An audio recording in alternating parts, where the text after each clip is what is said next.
नमस्कार दोस्तों, स्वागत है आपका अपने YouTube चैनल द खेती जंक्शन में। आज हम इस वीडियो में आपको धान में जिंक की कमी के बारे में जानकारी देंगे कि किस कमी के कारण जिंक की कमी आती है और क्या इसका समाधान करा जाए जिससे कि हमारी फसल बची रह सके और अच्छी पैदावार मिल सके। मुख्यतः धान में जिंक की कमी बिजाई के 2 से 4 सप्ताह के बाद आती है।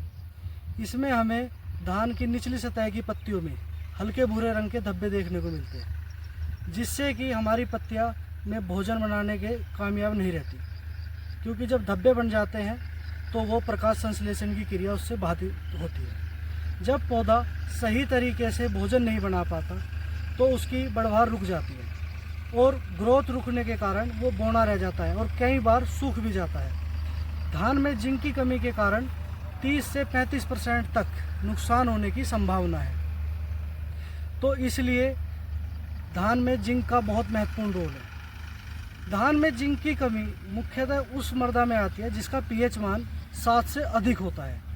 तो इसलिए हमें बिजाई से पहले ही मिट्टी की जांच करा लेनी चाहिए और अगर पीएच मान 7 से ज़्यादा आए तो बुआई के समय ही हमें धान में जिंक का प्रयोग कर देना चाहिए।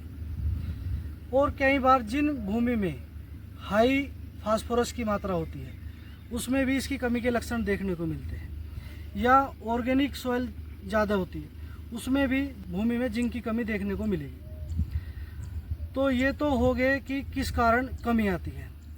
अब हमें किस खाद का प्रयोग करें जिससे कि इस कमी को दूर किया जा सके। बाज़ार में कई प्रकार के जिंक उपलब्ध है, जिनमें से मुख्यतः मैं आज आपको जानकारी दूंगा 5 तरह के जिंक हैं जो बहुतायत यूज होते हैं। सबसे पहले तो जिंक सल्फेट मोनोहाइड्रेट, जिसमें कि 31% जिंक और 15% सल्फर आता है। इसको हम 6 किलोग्राम प्रति एकड़ की दर से धान में यूज करें। याद रहे कि इसे हम किसी भी डीएपी या सिंगल सुपर फास्फेट खाद के साथ ना दें, क्योंकि जिंक और फास्फोरस मिलने से वो फास्फोरस निष्क्रिय हो जाते हैं और वो पौधा यूज नहीं कर पाता। तो इसके लिए हमें सबसे बढ़िया ये है कि बिजाई के समय 6 किलोग्राम जिंक और 6 किलोग्राम मिट्टी या बालू उसके साथ मिलाकर फास्फोरस की मात्रा देने के बाद जिंक का प्रयोग करें।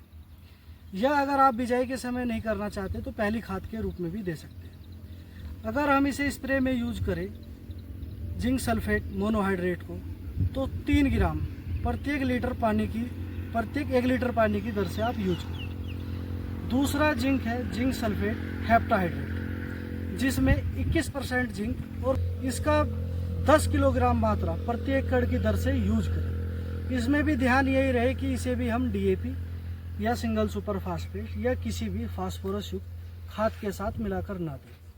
इसे आप यूरिया में मिलाकर दें या मिट्टी में सामान्य मात्रा में मिट्टी से मिलाकर दें।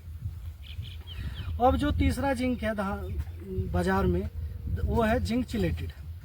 इसमें 12% जिंक होता है, जो कि एक बहुत ही एक्टिव फॉर्म में उपलब्ध होता है। इसके लिए हमें 1 किलोग्राम प्रति एकड़ की दर से यूज करें। तीसरा जिंक है जिंक ऑक्साइड, जिसमें कि 39.5% जिंक की मात्रा होती है। और इसका सबसे अच्छा ये है कि हम इसे यूरिया के साथ या डीएपी या एनपीके के साथ बिजाई के समय भी दे सकते हैं। तो और इसे हम स्प्रे के रूप में भी यूज कर सकते हैं। इसे यूज करने के लिए आपको यूरिया में पहली खाद के साथ 300 ml प्रति एकड़ की दर से यूज करें। चौथा जो जिंक है जिंक वह ऑक्साइड की फॉर्म में आता है, जो कि टेक्नोजाइड के नाम से आता है। इसमें 14% जिंक की मात्रा होती है और 67% सल्फर की मात्रा होती है। इसे भी हम बिजाई के समय डीएपी एनपीके या सिंगल सुपर फास्फेट के साथ यूज कर सकते हैं। इसके लिए हमें 3 किलोग्राम प्रति एकड़ की दर से यूज करना होता है। पांचवा जो जिंक है वो आता है जिंक सोलोबलाइजिंग बायोफर्टिलाइजर। इसका मुख्य काम होता है जो भूमि में जिंक पड़ा होता है जो निष्क्रिय फॉर्म में होता है, जिसे पौधा यूज नहीं कर पाता, ये उसकी उपलब्धता को बढ़ा देता है, जिससे कि हमें जिंक की मात्रा बढ़ जाती है। तो हमें इन बातों का ध्यान रखना चाहिए।